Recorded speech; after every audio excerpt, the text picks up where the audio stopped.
All right, John, I want to start with something. In the last 24 hours, I do kind of a pre-camp standings. And we're through the draft, coaching, free agency, OTAs. And my only woe was I put Miami in first and Buffalo in second. And I had two reasons for it. I think Vic Fangio is the most underrated coach assistant in the league. I think he's a great defensive coordinator. Between he and Jalen Ramsey, I think their defense is going to be a handful. Secondly, I like the momentum of Mike McDaniel and Tua. I think they get better and better and better. I watched them out-coach Sean McDermott 2 of the 3 games last year, clearly, and arguably 3 of the 3 games. And also, the Stephon Diggs story. Something's amiss. 5 years in, they can't solve the offensive line. They've added more defensive linemen. Ed Oliver got an extension. I'm not anti-defensive coach. Pete Carroll, Tomlin, Belichick, obviously very capable. What do you make of the Stephon Diggs, a lot of the Instagram stuff?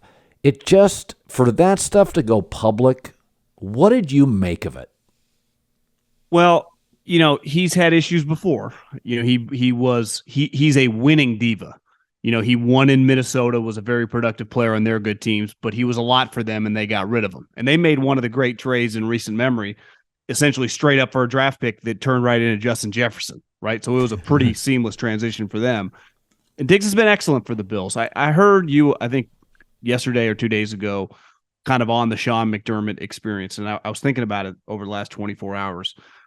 I think a lot of times, and this works for offensive coaches too, and now Sean's technically the defensive coordinator, your success is very predicated on the other side of the ball, who you hire. So just look at some of the offensive coaches, right? When did Andy Reid, obviously Mahomes was a big element of this, got rid of, I think Bob Sutton was defensive coordinator, Spagnuolo. Last 5 years, 3 Super Bowls, and their defense has been dramatically better. With often young players. 100%. Kyle Shanahan. Back-to-back defensive coordinators become head coaches. They've been awesome. And now he hires Steve Wilkes. Everyone's really high on. Sean McVay, excellent defensive coordinators. So you need help on that side of the ball. When were the Bills really good? For that 3 or 4 year stretch, Brian Daboll. Turns out he's a star. Maybe Ken Dorsey. I mean, there's going to be a lot of pressure on him because they got a little loosey-goosey last year with Josh Allen, who just is kind of a loosey-goosey player. His talent is just so elite, right? Now, the thing with the team building, and I know you talked about the offensive line with the Bills, their GM has a lot of juice, Brandon Beane, and they have invested heavily in the defensive line, which no one really, that's a smart thing to do. But it's like, have they hit on the right guys? I like Von Miller, $55 million for a guy 33 years old. It's a lot. It was a lot of money. Yes. It was a lot of money, and he was having a really good season last year. But what happened? He got hurt. Older guys. You saw J.J. Watt a couple years ago. Again, champion. It's hard to overpay those guys. John, I didn't like the Von Miller deal. I thought the Rams, much like the Chiefs did with Juju Smith-Schuster, incentive-laden deal, comes in, hits, Patriots overpay. I thought Von Miller for the Rams was a home run. I think Buffalo overpaid. I think at his age and injury history, it was a mistake. Yeah, I think when you're giving the astronomical deals, when you're a championship level team, they got to be your guys. When you go shopping in free agency, you pay what, a 20-30% premium just on the fact that you're bidding against other teams. The prices go up. So I think they regret that one. But I do think their success. Sean McDermott's proven to be a good defensive coordinator when he was with the Carolina Panthers and Ron Rivera. He knows what he's doing to coach the defense. So let's just say their defense a little bit better. What if their offense, what if Ken Dorsey, for every Kyle Shanahan and Sean McVay, there are a lot of offensive coordinators that turn out to not be that good. So that would be my biggest concern if I was a Bills fan. The thing with the Dolphins, though, Colin, doesn't the quarterback concern you? Concussion away from missing the season. Well, first of all, Tua's put on about 15 pounds. You can see it in the OTA. Yeah. He got thick. He did a Jalen Hurts. Lamar did it 2 years ago. You're like, he's got traps. He got thick. So Tua's kind of come to terms with you can't play light at that position. You can in college when you have Bama's offensive line. Yeah. You can't in the NFL. You got to put pudding on. You got to put weight on. You got to hit the ground too when shit hits the fan. You can't try to be a hero. He's not big enough or fast enough to do that. So I've said if he plays 15 games, I do think Jalen Ramsey, Vic Fangio, I think if you look at Shanahan's system with Matt Ryan, it's in year 2 that a quarterback, it's complicated, that a quarterback really hits. With Shanahan, often it's been year 2. I think year 2, McDaniel and Tua. I think the division's really good. If DeAndre Hopkins signed with New England, I think that's like substantial. But I have the same quarterback worries. I just don't like the way Buffalo's trending. And the other thing is, with Aaron Rodgers and the Jets, I know Aaron's going to be fine. And I think he's smart. He knows the narrative on Green Bay was his buddies were the old guys, Bakhtiari and Cobb. He didn't work with young guys. So in New York, he's made a point to put his arms around the young guy. I love these young players. He's smart. He sees. It's like I've said before, when you get divorced and remarried, you're like, what was I really bad at? Okay, I got to get better at dealing with kids. I got to get better with money. Like you know what you're bad at, you correct it. He's course corrected on the young guys. But it's still a shaky O-line. The wide receiving core, Alan Lazard's more of a 3. Garrett Wilson's young. I think most of their talent's in the defensive front and in corner. If I said to you, so Miami's my whoa pick. I think Carolina has a chance to win their division, mostly because it's a bad division. Is there a whoa pick for you at this point? A division that I would go, man, I didn't see that coming. Well, I guess you could see it coming, but everyone's going to pick the Bengals. I do think the Steelers were really coming on at the end of the year last year.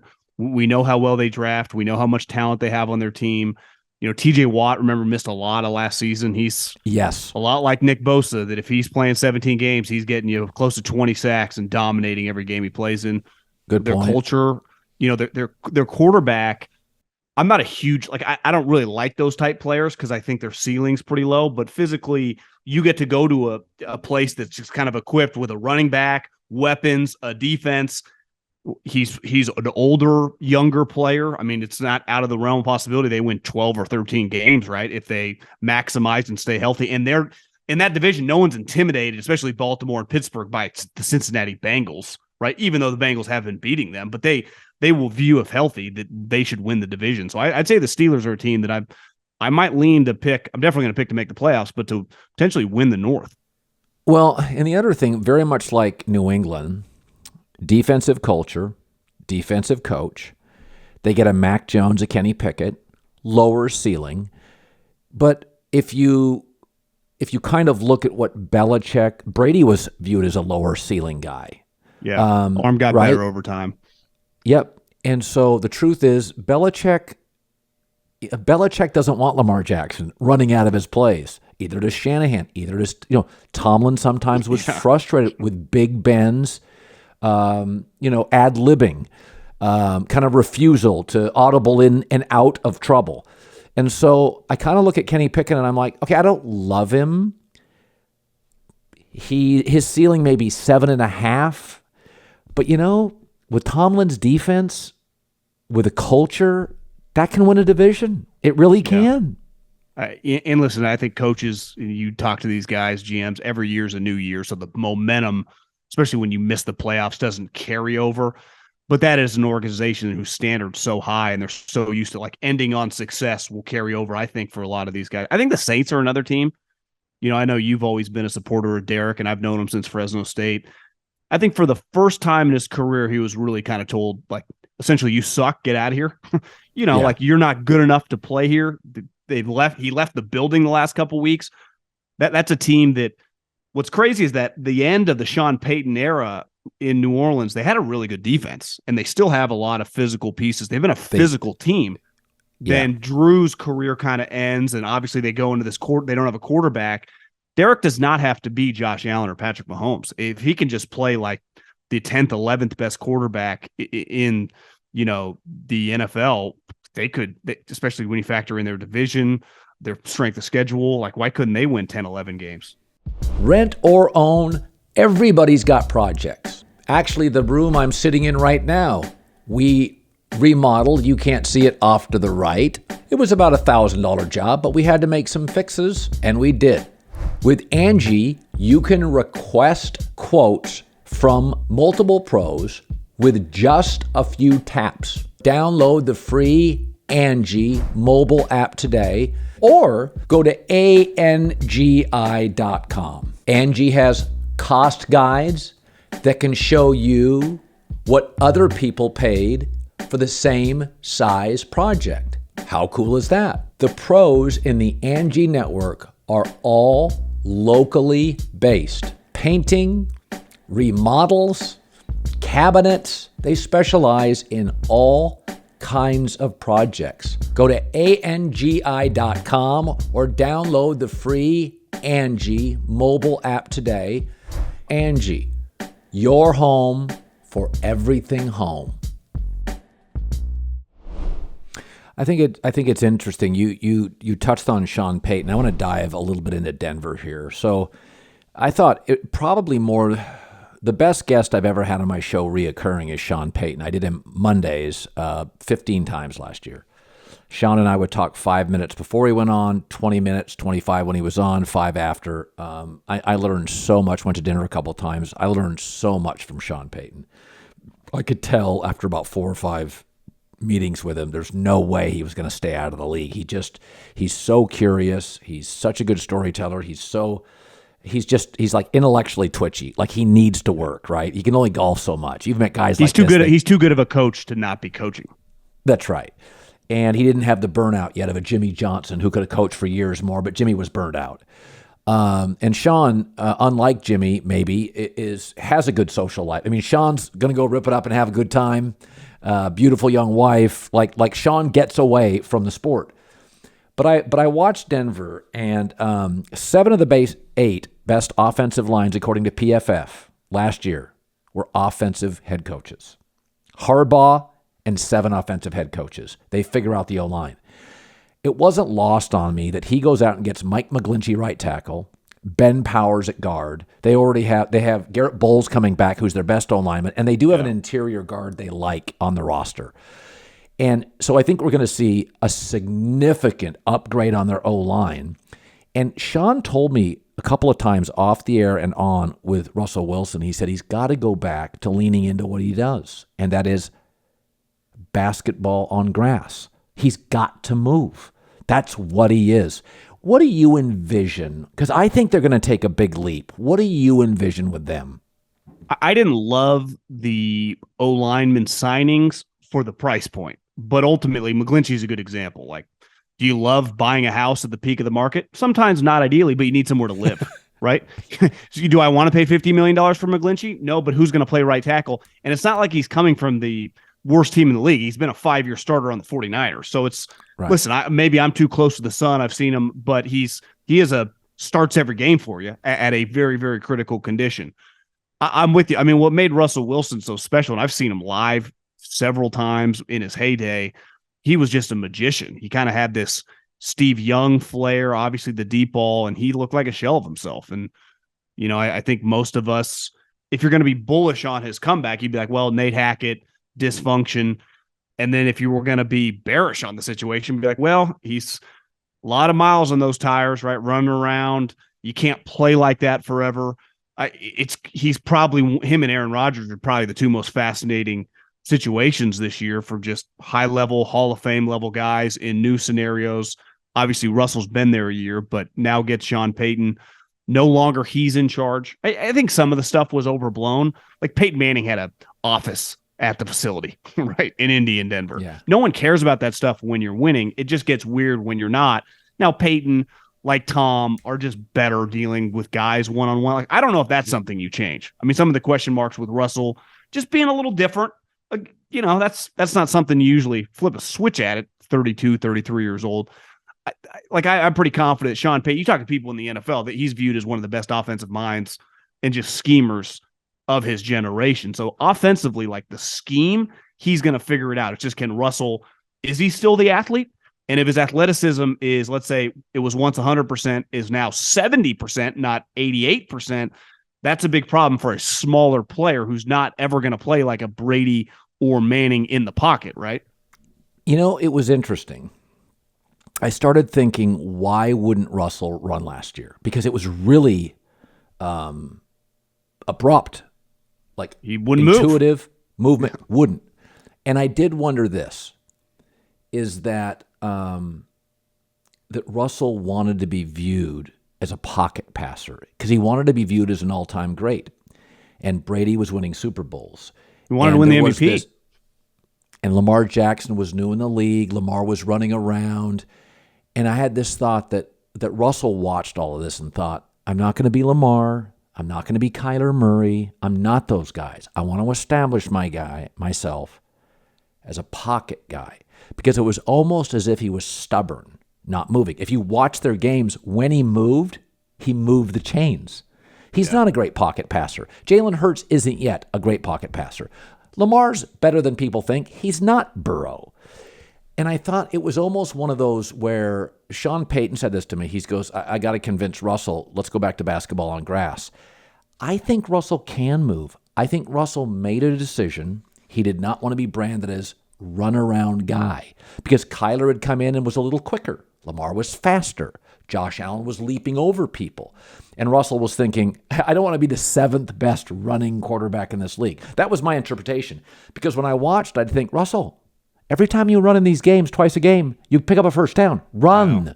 He's still very elusive. So sometimes, people have told me this before in my career, sportscasters, like lean into what you are.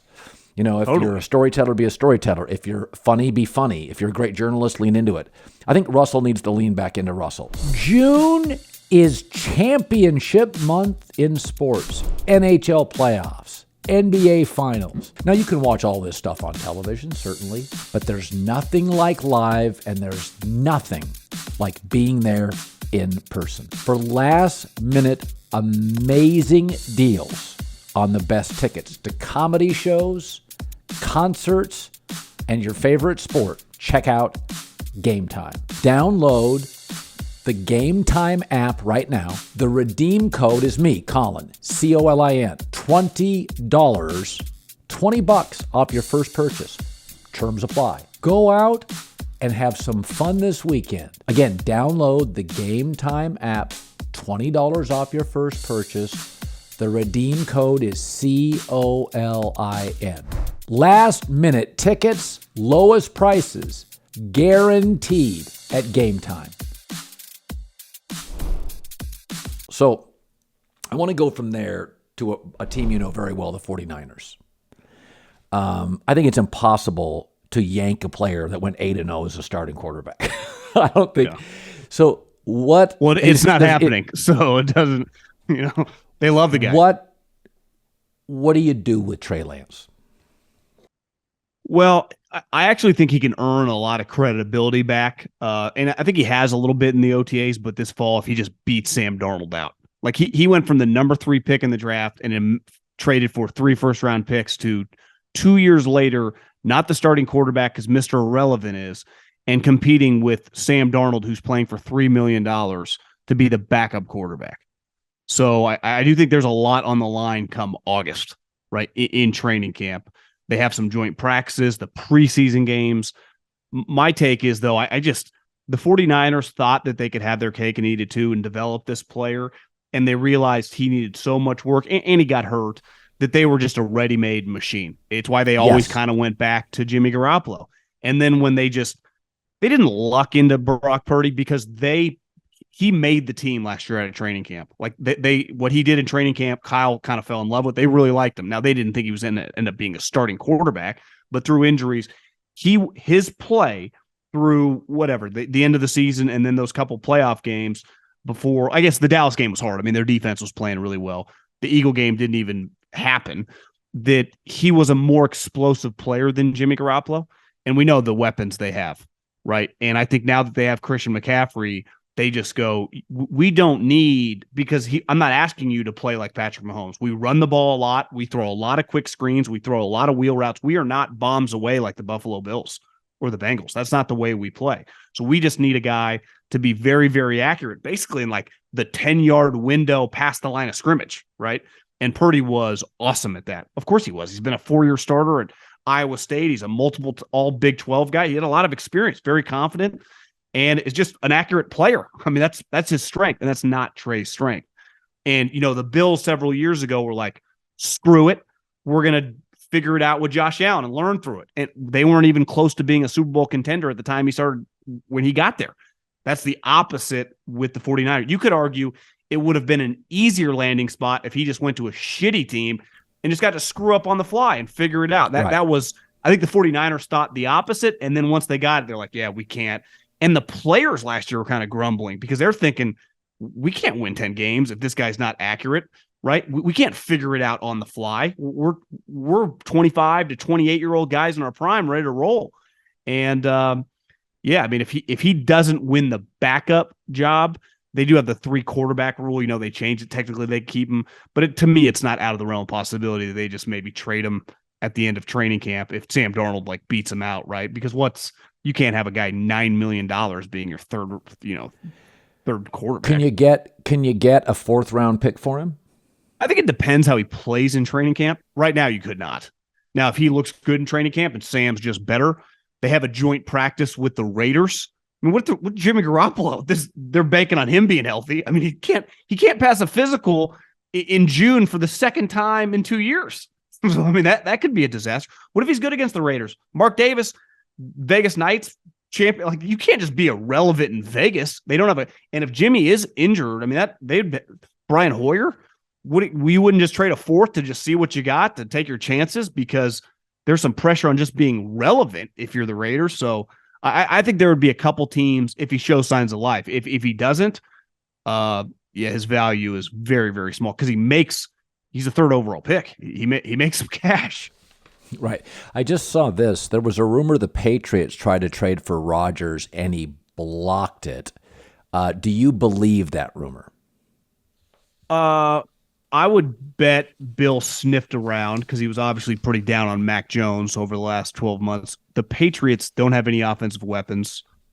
It's not really an enjoyable place to go once it's not guaranteed you're going to win. I mean, one of the reasons guys were taking pay cuts because you were guaranteed at minimum to go to the AFC Championship game and like an 80% chance you were going to the Super Bowl. So once it's like, well, we might win 9 games. Like, yeah, I'm not playing for that curmudgeon. Right. You've been on this forever. And listen, I think Bill's he's an all-time great coach, any sport, any era, anytime. But the offensive game last year was an embarrassment to go with Patricia, right? And Joe Judge. I mean, that situation, that's beyond arrogance or whatever. That's just crazy. I mean, it was universally this is insane. Again, not a Mac Jones guy. I do understand if I'm Mac Jones, what he's been at Alabama. He knows what normal looks like, and that ain't normal. I often use sports to guide me through some of my business stuff. And, I watched Greg Popovich refuse to embrace the 3-pointer. Yeah. I watched Bill Belichick refuse to pivot, unlike Saban, to a more offensive, quarterback-friendly team. And it is interesting in the business books that I peruse over the course of a year. I like business. I always have. Not necessarily a business person, but I enjoy reading about the structure of it, the architecture of businesses, and the ascension of a business, especially since I created the volume. And almost to a business, the successful companies that fail, people don't get dumb. They just get arrogant. And they start believing, John, in the culture more than talent. Mike Krzyzewski got very precious on the one and done. Remember, for years, Duke would not hang your jersey unless you graduated. And then, Mike finally said, all these one and done guys, they're all beating me. Yeah. So Mike was like, okay, I'm pivoting. Saban pivoted when he got Lane Kiffin on the staff. That program, first 7 years, was built on linebackers, safeties, corners. Then they went all in on 5-star wide receivers and quarterbacks and left tackles. Is that when I look at Bill Belichick, he didn't get dumb. But when you fall in love with your culture, I remember when I started the volume, I emailed a couple of different people, successful business guys, and almost 3 people, a woman and 2 men, and very successful people, and they all said the exact same thing separately. I said, give me one piece of sage advice, and they all said, be willing to pivot. Don't fall in love with your ideas or your culture. Whatever works, double down. What doesn't, get off it immediately. And when I watch the Patriots, I mean, you're a former scout. You have people in the building. That's why I think DeAndre Hopkins is sort of an acknowledgement, and Juju Smith-Schuster, hey, I got to get this right. Like, I effed up last year. That's what D-Hop feels like to me. Well, I think there's some tangible pressure. I mean, there's always been rumors in NFL circles. Bill doesn't exactly treat the Kraft family normal, like coach ownership hierarchy. Kind of maybe an equal, or maybe in some instances even above. That works when you're going 14-2 every year, right? And winning the Super Bowl every other season, and winning 6 and 17 years, and going to 10 AFC Championship games. It's a different story when you're struggling to make the 7th wild card, right? And when you do, you lose by 75 points to the Bills, or you don't make the playoffs, and you look around and you start making moves like that. I was also thinking about, I wonder if, the older you get, especially some of these coaches or even business people in their 70s, it's probably harder if you kind of lean negative. And Bill can be a little negative, curmudgeon. Think about some of the successful guys right now. Andy Reid, mid-60s, kind of happy, right? Pete Carroll, a little more positive. There's something to just be positive every day. It's a little harder because now we're several years removed from Tom Brady. A lot of the guys that were around Tom, Edelman, McCourty, they're gone. So these guys don't know what 2016 was like. That doesn't mean anything to a lot of the guys on the Patriots, right? And then you got this coach who just is a hard ass every day driving you through. One thing with Nick Saban, there's a churn in college. That's right. And he hasn't had the lows. I mean, his low is like 11 wins, losing in the SEC championship game, right, or something. Bill, last couple of years for their standards, it's like a Grand Canyon wide gap, and I don't think he not that he's not an optimistic. Obviously, he knows what he's doing, but he's tough, man, to be around on a daily basis. The negativity, people handled it because they also don't pay as much in terms of coaches, assistant coaches. Historically, they try to be cheap with the players historically, and it's like it's one thing when you're winning, just like in any industry. If you're going to be part of a lot of success and you're eventually going to benefit on the back end, you're like, I can handle this, right? I can handle this grind. But when it's not working, like, what am I doing this for? You start looking at yourself in the mirror, and a lot of people turn on you.